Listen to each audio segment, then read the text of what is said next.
Good morning all of you student. आज हम पढ़ेंगे अध्याय 9 में मृदा पोषक तत्वों की हानि। जैसे कि नेक्स्ट वीडियो में हमने पढ़ा था मृदा पोषक तत्वों के जो साधन है, कौन कौन के साधन है जिससे मृदा को पोषक तत्व मिलते हैं, उसके बारे में पढ़ा था। अब हम देखते हैं मृदा पोषक तत्व की हानि, पोषक तत्वों से क्या क्या हानि होती है उसको देखते हैं। तो नेक्स्ट है आपका ये 5 प्रकार की हानियां। पहला है फसलों द्वारा पोषक तत्वों से ग्रहण, है ना, और दूसरा है लिंचिंग द्वारा, तीसरा है मृदा कटाव द्वारा, चौथा है गैस के रूप में और पांचवा है खरपतवार के द्वारा। तो पहला देखते हैं फसलों के द्वारा पोषक तत्वों को ग्रहण करना, है ना। तो जैसे ही फसल का उत्पादन हम करते हैं तो फसल जो है पोषक तत्वों को ग्रहण कर लेते हैं, और जब वो पोषक तत्वों को ग्रहण करते हैं तो मृदा में पोषक तत्वों की क्या आ जाती है, कमी आ जाती है। ठीक है, फिर नेक्स्ट है लिंचिंग द्वारा, है ना। तो जब वायु और जल मृदा में उपस्थित होते हैं तो कभी पोषक तत्व जो है भूमि के आंतरिक सतह में चले जाते हैं, भीतरी सतह में चले जाते हैं, और जब भीतरी सतह में चले जाते हैं तो मृदा की जो उपजाऊ क्षमता है उसमें कमी आ जाती है। फिर नेक्स्ट है मृदा कटाव द्वारा। तो जब वर्षा होती है तो वर्षा होने पर मृदा की जो ऊपरी सतह में उपजाऊ मिट्टी रहते हैं उस मिट्टी को वर्षा के जल जो है बहा के ले जाता है, और जो वायु है वो भी बहा के ले जाता है। उसी को मृदा कटाव बोलते हैं, जिसके कारण मृदा की उपजाऊ क्षमता में क्या आती है, कमी आती है।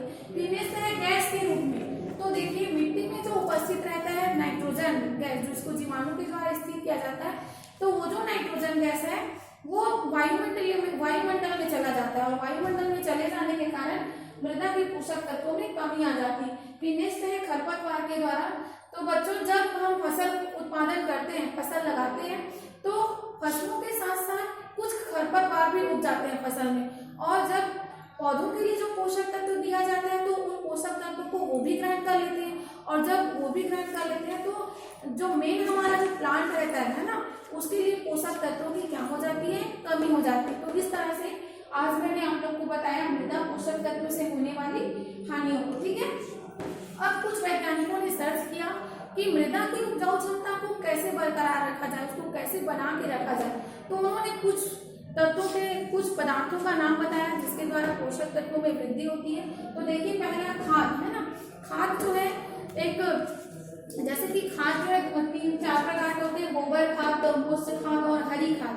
खाद में पोषक तत्वों की अधिक मात्रा होती है, और ये जो पोषक तत्व जो है हमारे लिए किसी भी प्रकार से साइड इफेक्ट नहीं होता। मतलब उस खाद को डालने से जिन भी फसलों का, जैसे कि सब्जियों का निर्माण हुआ है ना, फसलों, धान और किसी का भी उत्पादन हुआ, तो वो जो है हमारे शरीर के लिए किसी भी तरह से नुकसानदायक नहीं होता, बल्कि खादों से जो उत्पन्न जो फसल होते हैं वो बहुत ही अच्छे होते हैं। जैसे कि आप देखिए खाद में आप लोग का आपका गोबर खाद, तो गोबर खाद कैसे तैयार हुआ, गोबर खाद है ना, जब गाय भैंस गोबर लेते हैं तो उस गोबर को एक जगह एकत्रित कर लिया जाता है, और उसे एकत्रित करने के बाद बहुत दिनों बाद, 2-3 महीने बाद उसका पूर्ण रूप से जब अपघटन होता है तो इस तरह से गोबर खाद का निर्माण होता है, और उस खाद को फसलों में डाला जाता है जिससे एक अच्छी पैदावार होती है ना। फिर नेक्स्ट है कंपोस्ट खाद। तो आपने सुना होगा वर्मी कंपोस्ट। वर्मी कंपोस्ट में क्या होता है, केंचुआ है ना, आप देखे होंगे, उस केंचुए को मिट्टी में डाला जाता है, और उस मिट्टी के साथ जैसे एक गड्ढा बनाएंगे,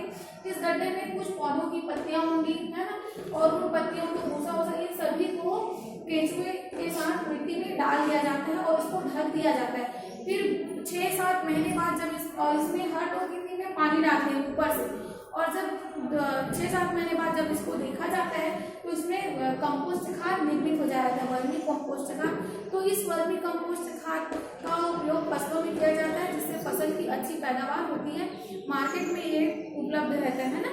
फिर है हरी खाद। तो हरी खाद का निर्माण, तो पेड़ पौधे, है ना, तने, जड़, पत्तियां, सूखी हुई पत्तियां, इन सभी पत्तियों को मिट्टी में मिला दिया जाता है, और मिट्टी में मिलने के बाद उसका पूर्ण अपघटन होता है, और कुछ दिनों पश्चात, कई महीनों के बाद उसमें वह जो है हरी खाद में बदल जाता है। तो इस तरह से ये जो खाद है हमारी फसलों के लिए बहुत ही अच्छा रहता है, और बहुत ही, और ये आसानी से हमें मिल भी जाता है। ठीक है, फिर नेक्स्ट है उर्वरक। तो बच्चों देखिए फर्टिलाइजर्स है जिसको मनुष्य खुद बनाता है। फर्टिलाइजर्स को, उर्वरक का निर्माण मनुष्य खुद बनाता है, कारखानों में करता है। इसमें पोषक तत्व तो अधिक होते हैं, और इसको जब फसलों में डाला जाता है तो इससे पैदावार भी अच्छी होती है, लेकिन ये हमारे शरीर के लिए नुकसानदेह होता है ना। कई प्रकार के केमिकल होने के कारण फसलों में वो जो मिट्टी की उपजाऊ क्षमता को भी कम कर देते हैं और फसल का उत्पादन तो अच्छे से होता है, लेकिन वो हमारे लिए जो फसल उत्पादन हो वो हमारे लिए उपयुक्त नहीं होता। जैसे कि कुछ उर्वरक क्या है, यूरिया है, नाइट्रेट, अमोनियम सल्फेट, ये सभी जो है उर्वरकों का नाम है। फिर नेक्स्ट है मृदा संशोधक। तो कुछ जो मृदा संशोधक का निर्माण करते हैं जो मृदा की उपजाऊ क्षमता को बनाए रखते हैं, जैसे कि जिप्सम, चूना, सीरम इत्यादि। ठीक है। फिर नेक्स्ट है बायो उर्वरक, बायो फर्टिलाइजर्स, है ना। तो मिट्टी की उपजाऊ क्षमता को बनाए रखने के लिए मिट्टी में बायो उर्वरक डाला जाता है जो मिट्टी में जीवाणुओं की संख्या में वृद्धि करता है, और ये जो जीवाणु है वो वायुमंडल में उपस्थित नाइट्रोजन गैस को स्थिर करता है, और स्थिर करने के कारण ही मिट्टी की उपजाऊ क्षमता में वृद्धि होती है। तो बच्चों, इस तरह से मैंने आज आप लोगों को उर्वरकता बनाने के लिए किन पदार्थों का उपयोग किया जाता है इसके बारे में बताई। आप इसे अपने कॉपी पे नोट कर लीजिएगा, ये बहुत ही इंपॉर्टेंट प्रश्न है दोनों। और इसका मृदा क्षरण का नेक्स्ट वीडियो में कर भेजूंगी। ठीक है, धन्यवाद।